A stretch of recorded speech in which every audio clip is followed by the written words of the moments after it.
Hello les amis, j'espère que vous allez bien. Bienvenue dans cette nouvelle vidéo. Alors, dans cette nouvelle vidéo, on va parler des différents leviers publicitaires, c'est-à-dire Facebook Ads, Google Shopping. Il y a plein d'écoles différentes. On ne sait pas forcément au départ par quoi commencer et comment s'organiser. Et je te comprends parce que c'est presque des métiers à part entière. Mais je vais t'expliquer rapidement en fait que faut tous les utiliser. Donc tu vas comprendre l'intérêt de tel ou tel levier pour ta boutique et le meilleur à utiliser. Je vais essayer d'être le plus précis possible. Et l'idée c'est qu'à la fin de cette vidéo, tu saches comment procéder et par quoi commencer. Ok? Donc c'est parti.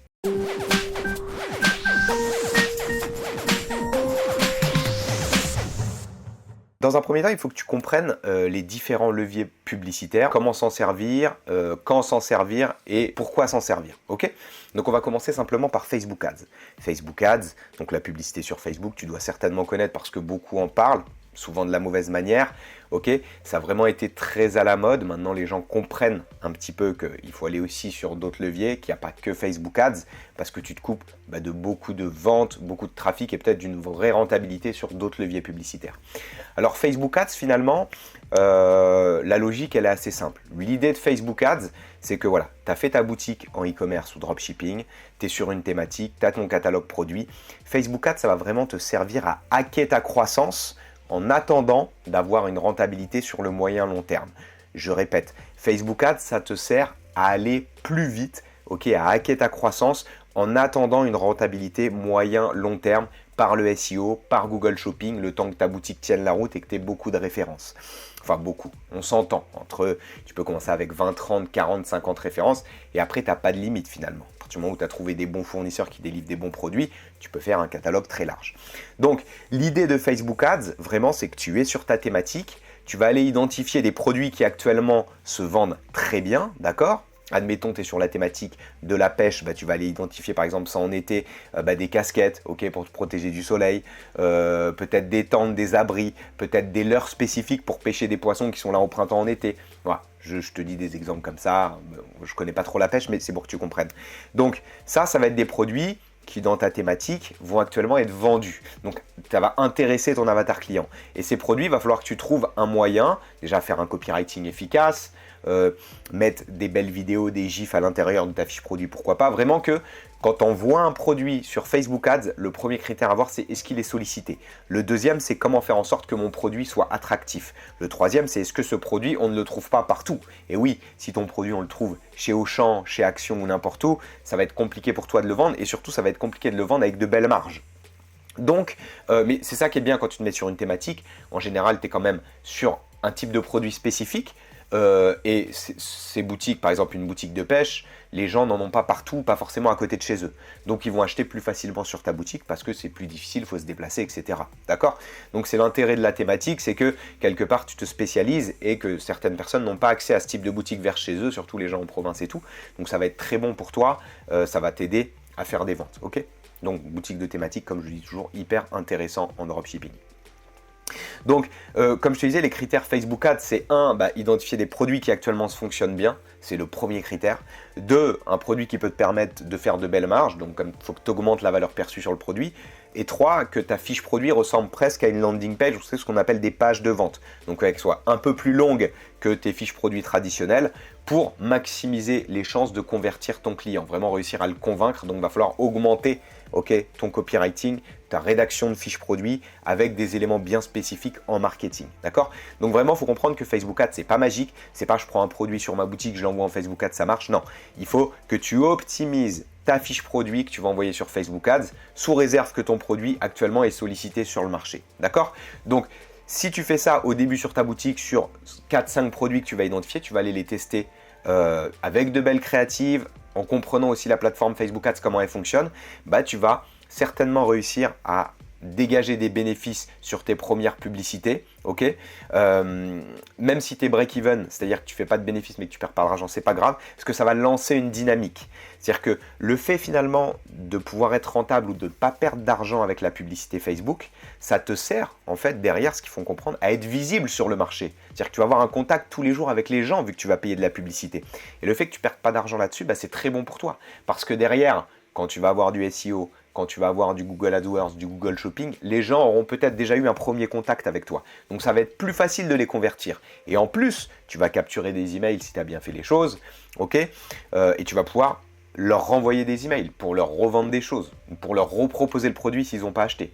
Et c'est vraiment comme ça que tu vas travailler ta rentabilité. Donc, comprends que Facebook Ads, c'est un raccourci, c'est pour aller plus vite. C'est pour ne pas avoir besoin d'attendre que ton SEO prenne, que tu arrives à avoir un catalogue assez large et assez complet, une boutique assez complète pour lancer du Google Shopping et être efficace, par exemple.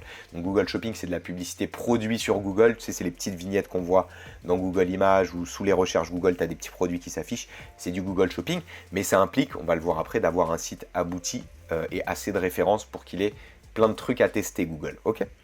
Donc, Facebook Ads, si tu dois garder un truc en tête, c'est que ça va te permettre à hacker la croissance. C'est pour ça que je te dis, ceux qui utilisent que Facebook Ads comme levier publicitaire, bah, c'est débile. En fait, il faut vraiment s'en servir comme une partie de l'acquisition dans ta stratégie. D'accord? Donc, Facebook Ads, c'est pour hacker ta croissance, pour aller plus vite, et parce que ça motive toujours de faire des bénéfices peu de temps après le lancement grâce à Facebook. Donc, vraiment, moi, je ne l'exclus pas, mais je ne l'inclus pas comme une stratégie unique et exclusive. D'accord? Greffe-le dans une stratégie plus globale avec les autres facteurs, les autres vecteurs publicitaires que je vais te montrer juste après. Donc si tu comprends bien, pour résumer, Facebook Ads, 1. Trouve les produits tendances sur ta thématique, d'accord, qui se vendent actuellement. 2. Transforme tes fiches produits, fais-les un peu plus longues que tes fiches produits en général sur ta boutique et essaye par exemple d'utiliser la méthode AIDA ou des méthodes marketing vraiment pour convaincre le client que ce produit est fait pour lui. Pense à une offre marketing quand tu envoies en publicité, sinon les gens vont ajouter au panier même si ça les intéresse mais ils ne vont pas être convertis. Tu peux aussi faire ta promotion en reciblage en proposant un coupon, une réduction ou un truc offert pour convertir derrière. Donc voilà, Facebook Ads, ça sert à ça et toujours avoir un peu de retargeting sur Facebook Ads pour recibler les différents types de trafic qui viennent sur ta boutique. Après, on va avoir Google Ads / Google Shopping. Donc ça, encore une fois, je conseille de le lancer quand vraiment tu as tout ton catalogue produit, que toutes tes fiches produits elles sont travaillées, que tous tes visuels sont bien travaillés dans chaque produit, donc tu as des beaux visuels sur tes produits, que ta boutique est finie, que tu as été vraiment dans une logique jusqu'au boutiste. Donc tout, de ta page d'accueil aux fiches produits, à qui sommes-nous, à ton blog, à ta page accueil, vraiment, quand tu as assez de matière et que tu as un truc corporate qui tient la route, là tu peux aller lancer du Google Shopping pour aller chercher une rentabilité. L'avantage de Google Shopping, c'est que ça peut tourner toute l'année, d'accord? Alors, il y a des boutiques qui vont plafonner à certains budgets, mais déjà, faire 7 à 15 000 euros de CA par mois avec sa boutique, avec Google Shopping / Google AdWords, si ta boutique est bien faite, que tu as persévéré, c'est pas trop compliqué, d'accord? À la différence, mine de rien, on peut dire ce qu'on veut, mais Facebook Ads, en réalité, c'est pas forcément le plus simple. Parce que Facebook Ads, il faut être très bon en créative. Faut connaître le ciblage et tout, il faut être bon en copywriting et il faut être beau en valeur perçue et en traitement des images. Parce que Facebook Ads, tu vas cibler du trafic à froid. Donc, alors que Google Shopping, Google AdWords, les gens font déjà des requêtes. Donc, c'est du trafic tiède, entre guillemets, tiède chaud. C'est-à-dire que les gens sont déjà dans une intention d'achat. Pas sur Facebook. Donc, sur Facebook, il faut vraiment être très bon. Ok? Il faut vraiment acquérir déjà plein de compétences. Alors que Google AdWords / Google Shopping, ça demande un peu moins de compétences, mais par contre, plus de travail de fond sur ta boutique. Tu vois la différence? Et il ne faut pas te couper des deux leviers. De toute façon, tu es sur une boutique de niche thématique, tous les leviers publicitaires sont exploitables. Et c'est ça qui est bien. Donc même si tu galères sur Facebook Ads parce que tu as des petites carences en graphisme, même si tu peux te former à ça, tu vois, tu n'arrives pas à bien faire des vidéos, que ça casse un peu la valeur perçue de ton produit ou que tu n'es pas très bon en créative ou en traitement des visuels, bon derrière, tu sais que tu auras Google Shopping ou Google AdWords pour venir essayer de faire quelque chose. Ok, et même le SEO, on va le voir juste après ça. Donc, comme je te disais, pour lancer Google Shopping, Google AdWords, ok, il va falloir que tu aies un catalogue produit assez large pour que Google Shopping aille tester chaque produit. Petit à petit, il va aller optimiser les publicités. Donc au début, tu vas peut-être lui mettre 10 euros par jour ou 20 euros. Il va dépenser le budget, il va le doubler les 1, 2, 3 premiers jours. Mais après, il va venir se stabiliser. Il faut lui laisser 1-2 semaines pour qu'il optimise un petit peu. Donc certes, ça demande quelques dizaines, centaines d'euros au départ pour lancer tes pubs. Mais si ton site déjà il est bien fait et qu'il est bien fini, ça sera un investissement parce que tu verras que ça va se rentabiliser en général. Et puis c'est surtout qu'après toute l'année, tu vas tourner à chaque jour des ROS de 3, 4. Donc tu vas investir 10, 20, tu vas récupérer, tu vas faire 80, 100 euros de CA. Ok ? Encore une fois, je globalise, je généralise. Ça implique d'avoir fait une belle boutique, un beau branding, allez voir ma formation et mon e-book. Ça implique d'avoir fait quelque chose de professionnel, d'avoir un catalogue produit assez large pour pouvoir être rentable avec les publicités. La finalité, c'est que nous, ce qu'on veut, c'est être rentable avec les leviers publicitaires pour gagner du temps. Donc Google Ads, Google Shopping, hyper important, mais par contre, il faut que ton produit soit beau, que toutes tes fiches produits soient traitées, tous tes visuels soient carrés, et à partir de là, tu pourras lancer un Google Shopping efficace. Google AdWords, c'est pareil, c'est du mot-clé, ok, c'est pas la même logique parce que Google Shopping, il va puber sur ton catalogue produit automatiquement. Alors que Google AdWords, tu vas aller lui mettre des mots-clés. Donc ça demande un peu plus de budget au départ. C'est un peu plus compliqué d'être rentable avec Google AdWords, mais c'est aussi stable que Google Shopping finalement.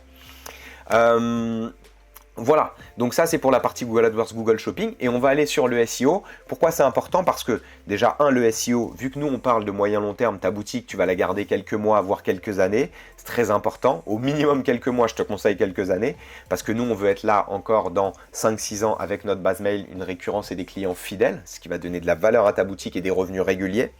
Et donc du coup le SEO, c'est important de bien comprendre sur quels mots-clés se placer. En gros, le SEO, c'est la recherche organique sur les moteurs de recherche. Le plus gros, c'est Google.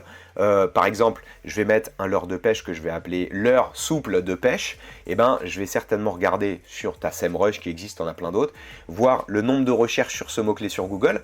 Et en fonction de ça, je vais structurer ma fiche produit, mes titres, mes images d'une certaine manière pour pouvoir remonter sur ce mot-clé quand les gens le tapent sur Google. C'est ce qu'on appelle ranker. Okay, donc c'est important quand tu fais ta boutique d'avoir des bases en SEO. C'est pour ça que j'ai ce module dans ma formation également. Pour que d'ici quelques mois, parce que ça prend du temps à remonter sur Google, tu sois positionné et ça te fait du trafic et des ventes gratuitement. Et le fait de bien nommer les titres de tes produits, ça va servir aussi à Google Shopping pour aller, parce que Google Shopping, il va faire quoi? Il va voir que quelqu'un tape leur soupe de pêche. Si tu l'as bien nommé, ton produit, il va aller le proposer au client, en payant bien sûr, mais il va aller le proposer. Si tu l'as appelé n'importe comment, j'en sais rien moi, leur poisson super machin truc, bon, il ne va pas forcément le proposer parce que ça ne matchera pas avec le mot-clé. Donc, hyper important, le SEO est complémentaire au SIA. Donc, le SEO est complémentaire à Google Shopping et Google AdWords.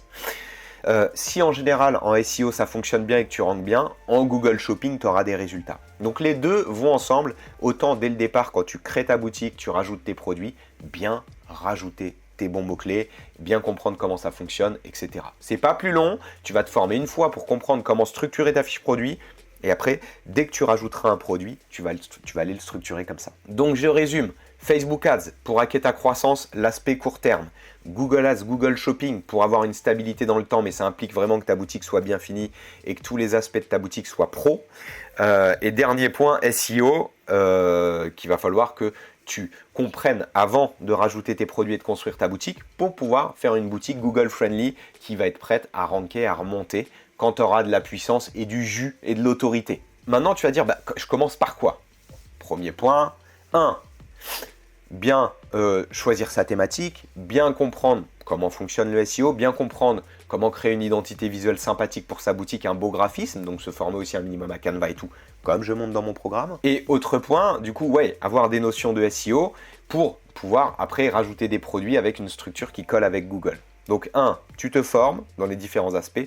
2, tu crées ta boutique, tu choisis ta thématique, tu crées ta boutique, tu fais le design, tu sources tes produits sur AliExpress, tu viens les rajouter, tu fais de belles collections, tu traites tes images, tu traites tes descriptions, tes titres en fonction de la formation que tu as, du module que tu as eu dans ma formation en SEO, mais en fonction de tes connaissances en SEO, bien sûr. Ok, c'est pas plus long, tu fais le travail une fois, tu apprends le SEO, ça te prend quelques heures pour comprendre au départ, et après chaque fiche produit, tu la structures d'une certaine manière. Ça serait dommage de rajouter 50 produits et de devoir repasser dessus derrière, parce que tu t'es dit, en fait, le SEO fonctionne comme ça. Donc apprends-le un minimum au départ, tu n'es pas obligé d'être une bête. Encore une fois, on travaille sur les 20% qui t'apportent les 80% de résultats. Tout ce qu'on voit, c'est des vrais métiers, Facebook, SEO, SIA. Donc nous, on est obligé de se concentrer sur les 20% qui rapportent le plus, tu comprends bien. Donc voilà, une fois que tu as rajouté tes produits, tu vas aller identifier tes produits sur Facebook Ads, tu vas aller faire tes créatifs, tu vas les tester. En parallèle, tu vas peut-être continuer de rajouter des produits, faire des articles de blog, préparer ton catalogue Google Shopping, lancer ton premier Google Shopping quand tu as une publicité sur Facebook qui commence à fonctionner et continuer à travailler le SEO en fond, donc articles de blog, rajouter des produits, peut-être aller chercher d'autres blogs qui ont une certaine autorité pour leur demander s'ils peuvent mettre ton lien et pointer vers une de tes collections, ce qu'on appelle des backlinks. Mais tu comprends bien qu'il faut vraiment t'organiser et que chaque semaine, il n'y aura pas que Facebook Ads ou quoi, tu vas travailler sur le court terme, qui va être par exemple chercher un produit qui fonctionne bien sur Facebook Ads, aller le tester. En parallèle, tu vas faire un peu de SEO pour continuer à remonter sur le moyen long terme et tout. Et si tu fais ça chaque jour et que tu es constant, tu verras que d'ici quelques mois, tu auras des résultats. Et c'est naturel parce que tu auras bien fait les choses et tu seras organisé. Donc si tu veux aller plus loin, dans la bio, je t'offre un e-book. Tu as aussi ma formation. Tu peux prendre un rendez-vous qu'on en parle si tu veux. Donc c'est une formation complète de plus de 40 heures. En plus, pendant 3 mois, tu as un coaching de groupe le dimanche soir avec un replay si tu ne peux pas être présent. Accès au groupe Telegram, tu peux me poser toutes tes questions. Donc c'est hyper intéressant. Le prix, il est hyper abordable, mais c'est seulement pour les gens motivés parce qu'il y a un nombre de places limité. Voilà.